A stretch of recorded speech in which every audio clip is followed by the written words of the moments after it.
सर्वप्रथम दादाजी महामना आचार्य गोकुल प्रसाद त्रिपाठी जी को शत नमन। आचार्य गोकुल प्रसाद त्रिपाठी जी की स्मृति में मैं डॉक्टर स्मृति उपाध्याय उपस्थित सभी विद्वतजन, परिवारजन एवं विद्यार्थियों का हार्दिक स्वागत, वंदन एवं अभिनंदन करती हूँ।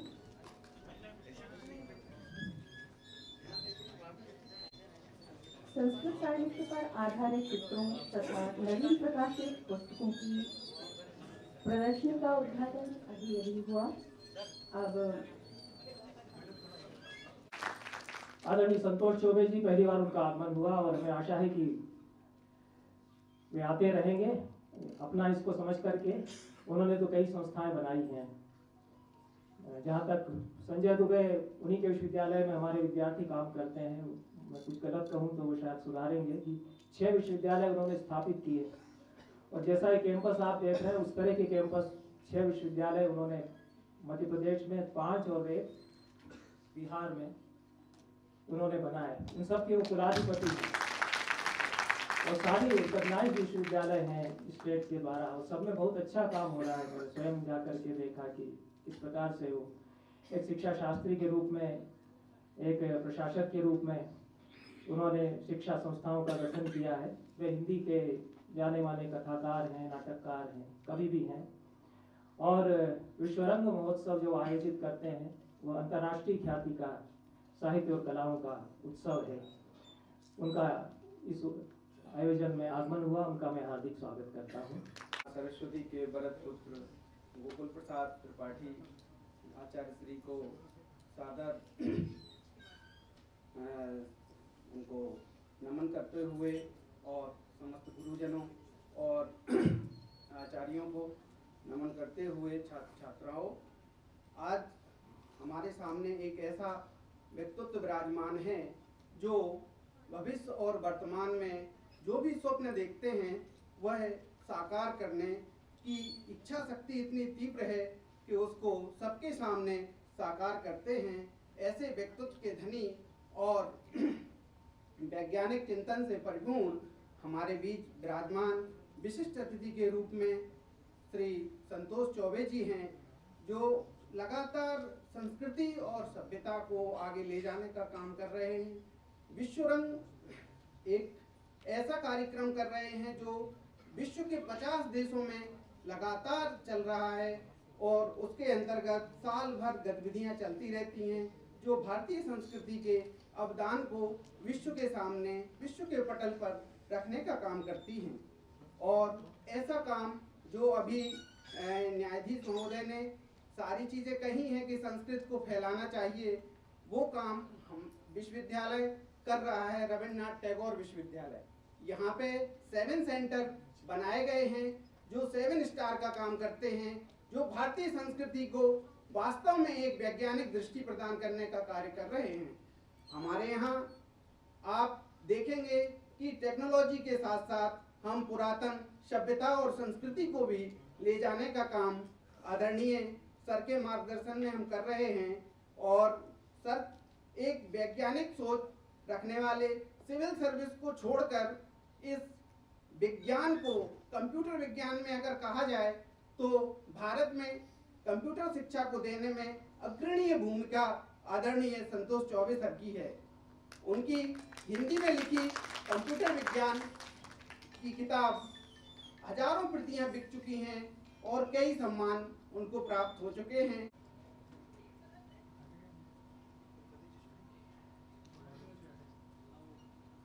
मित्रों, काफ़ी देर हो चुकी है और हमें अभी श्रीनिवास जी को भी सुनना है, तो मैं बहुत संक्षेप में अपनी कुछ बातें रखूंगा जो इस बहुत ही आत्मीय संगोष्ठी में आकर मेरे मन में आई। सबसे पहले तो मैं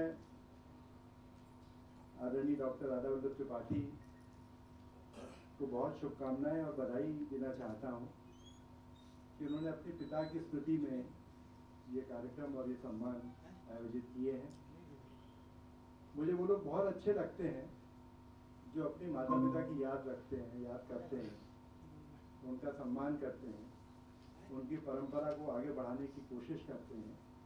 और इस तरह आज के बिखरते हुए समाज में एक ऐसा उदाहरण पेश करते हैं जिसमें एक तरह का सातत्य है, एक तरह की परंपरा की दृष्टि है और पूर्वजों से सीखने का जज्बा है और वो लगातार आगे उसको बढ़ाने का काम भी करते हैं। मैं जानता हूँ कि हमारे यहाँ राजेश जोशी भी अपने पिता की स्मृति में काम करते हैं। हम लोगों ने खुद बनमाली जी के नाम पर एक बड़ा अंतर्राष्ट्रीय नेटवर्क बना लिया है। लगभग 35 सालों से बनमाली कथा सम्मान देते हैं। देश भर में और हर राज्य में ये काम किया जाता है।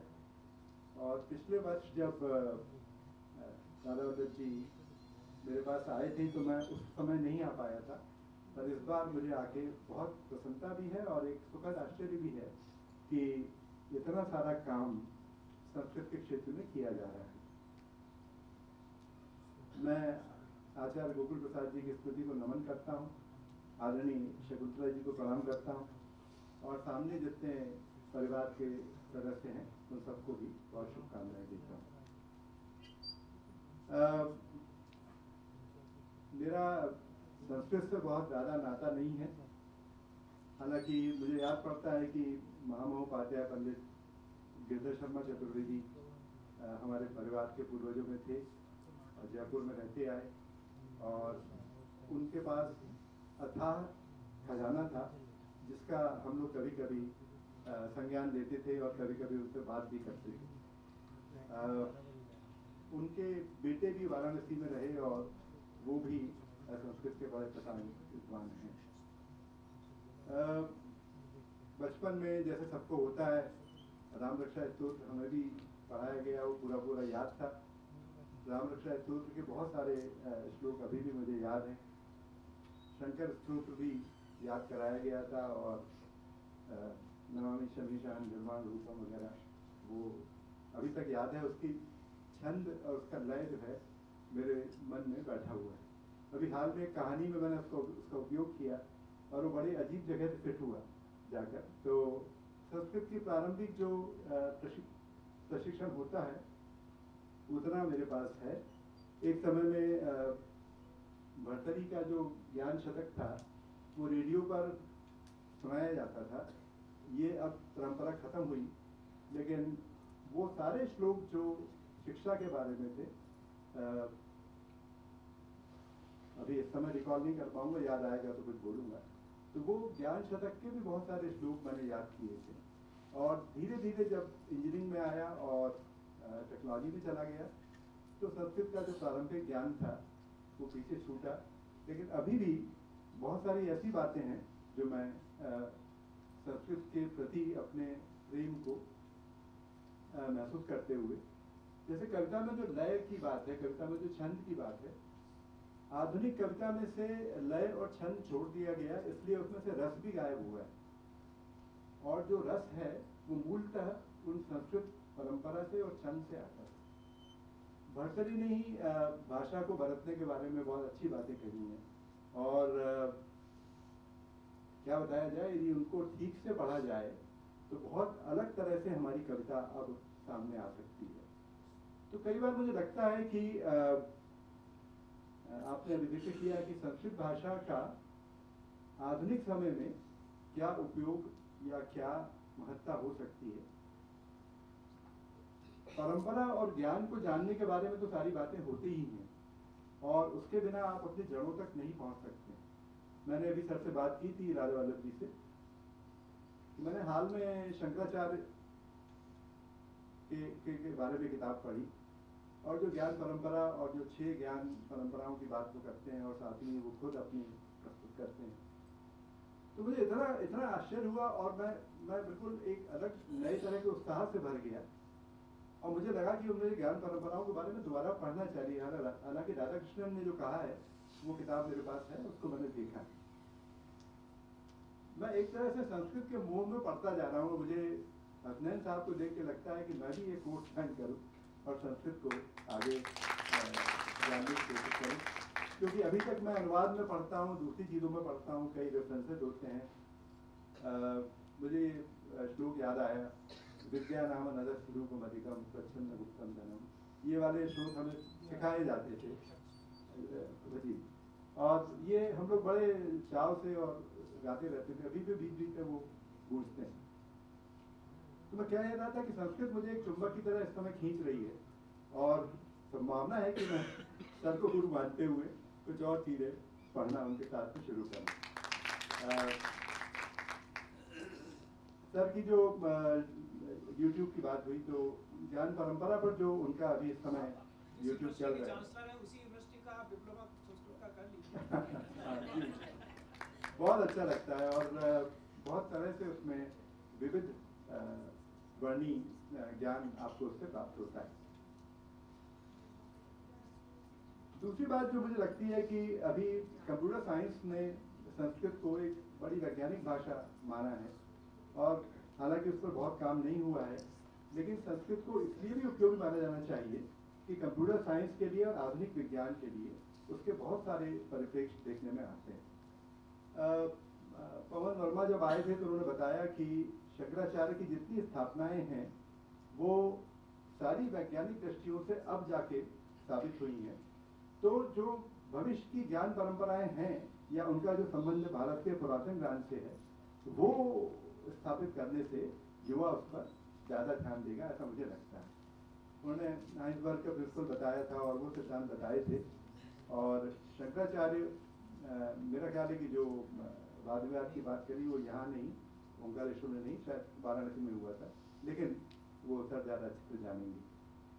तो वो जो वैज्ञानिक एप्लीकेशंस हैं संस्कृत भाषा के, अगर उनको सामने लाया जाएगा तो युवाओं के लिए वो ज़्यादा उपयोगी और ज़्यादा आकर्षक भी साबित होंगे। भाषा अपने आप में छंद, लय, कविता, भाषा को बरतना, और यहाँ तक कि मुझे बहुत अच्छा लगता है कि विज्ञान को भी काव्य में ही कहा गया है।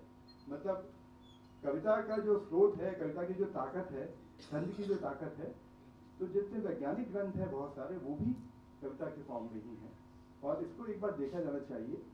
यहाँ तक कि गैलीलियो की भी जो भाषा है बड़ी काव्यमय भाषा है, गैलीलियो जो अपने ग्रंथ लिखे हैं। तो एक समय था जब ज्ञान में इतनी समग्रता थी कि आप भाषा से उसको एलिनेट नहीं करते थे। ये जो एलिनेशन हुआ है ये बाद के आधुनिक समय में हुआ है, जिसमें कंपार्टमेंटलाइजेशन हुआ, जिसमें कि अलग अलग तरह से ज्ञान को डब्बों में बंद किया गया, और जो एक पूरी समग्रता थी जिससे आप मनुष्य बनते थे, शायद वो समग्रता संस्कृत के ज्ञान से दोबारा प्राप्त की जा सकती। मैंने हाल में संगीत पर एक उपन्यास लिखा था। ये जितना एक्सप्लोर करें उतना आपको मजा आएगा। तो आप देखिए कि हमारे यहाँ जो राग गाए जाते हैं, उन रागों के गाने के प्रहर भी निर्धारित हैं, और उन रागों के ऊपर चित्र भी बनाए गए हैं, और उन चित्रों के ऊपर श्लोक भी लिखे हैं। मतलब वो अकेला श्लोक यानी साहित्य या कविता, अकेला चित्र यानी अकेला चित्र नहीं, संगीत भी अकेला नहीं है। ये सारी चीजें समग्र होकर आप तक पहुंचती हैं, और भारतीय परंपरा ये बताती है, उसमें संस्कृत का बड़ा योगदान है। मैंने संगीत रत्नाकर को एक बार ढंग से पढ़ा, अनुवाद करके, अनुवाद की दृष्टि से मुझे मालूम पड़ा कि 11वीं 12वीं शताब्दी में और 13वीं शताब्दी में कैसे तो ज्ञान विस्तारित होता था। न टेक्नोलॉजी थी, न कंप्यूटर थे, न बिजली थी, न वायरलेस था।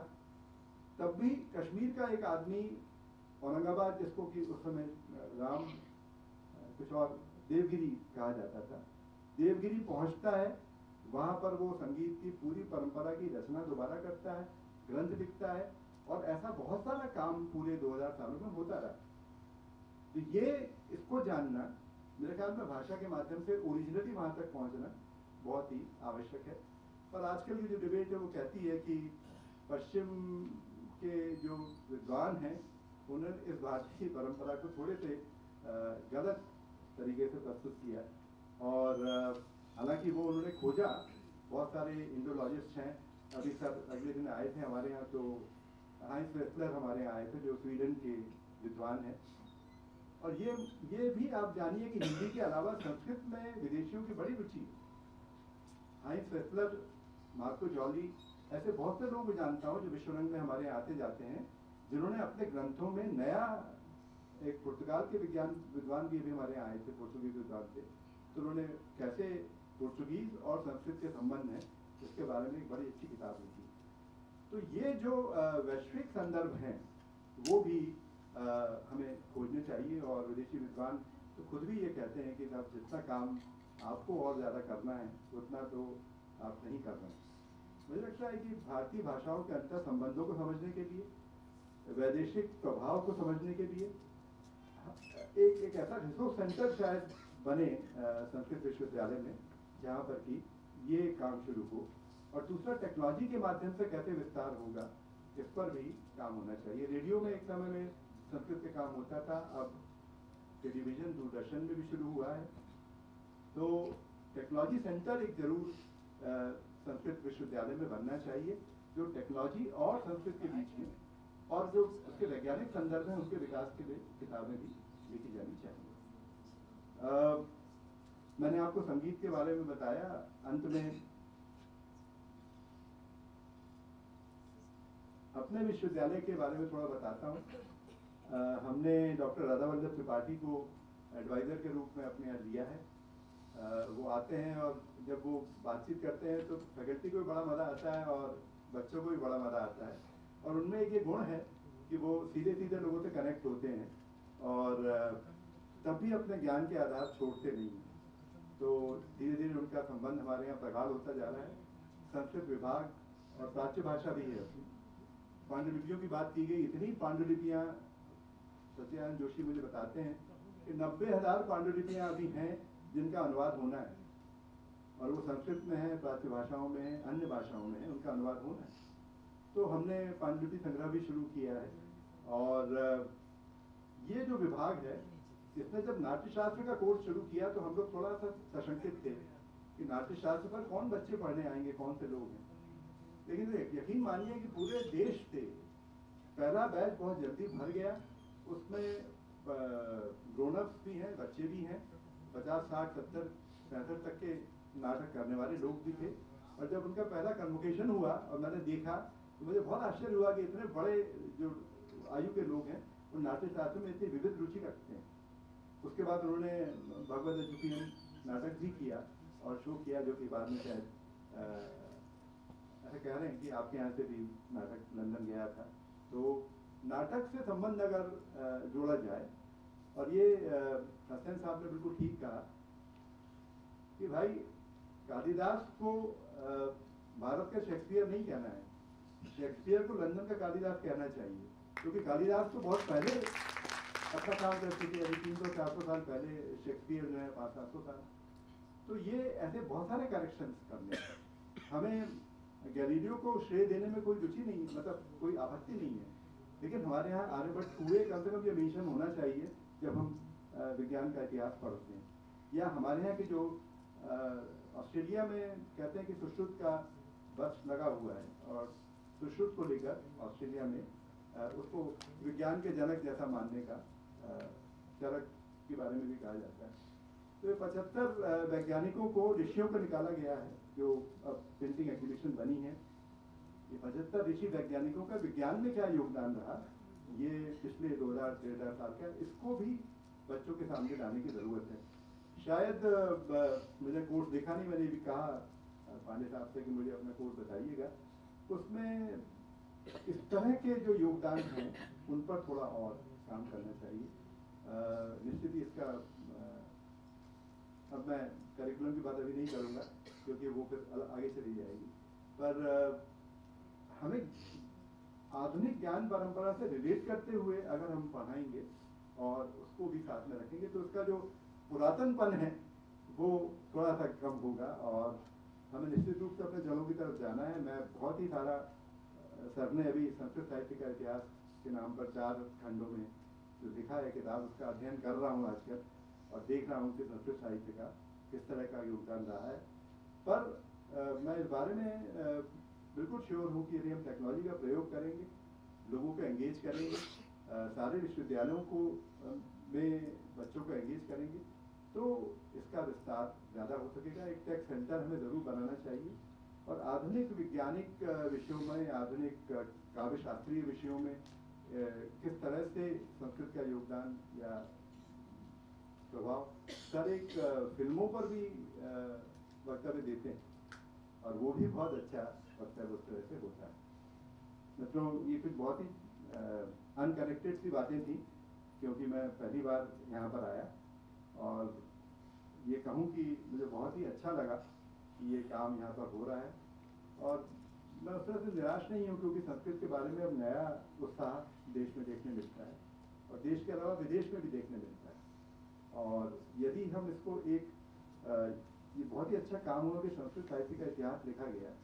इसी तरह से संस्कृत में उपस्थित वैज्ञानिक ग्रंथों का इतिहास, संस्कृत में उपस्थित ज्ञान विज्ञान के विषयों का इतिहास, ऐसे काम अगर किए जाएंगे तो लोग अपनी परंपरा से भी परिचित होंगे और साथ में उनके आधुनिक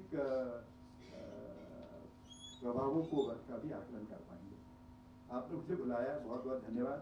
कंप्यूटर साइंस पर जरूर बात होनी चाहिए, भाषा और कंप्यूटर साइंस को लेकर, जिससे आपको अपने इम्पैक्ट के बारे में, जर्मनी में इस पर कुछ शोध हो रहा है लेकिन भारत में कुछ और काम होने की संभावना है। इसलिए मुझे लगता है कि स्टूडियो और एक टेक सेंटर इस विश्वविद्यालय का सबसे ज़रूरी काम इस समय होना चाहिए। धन्यवाद।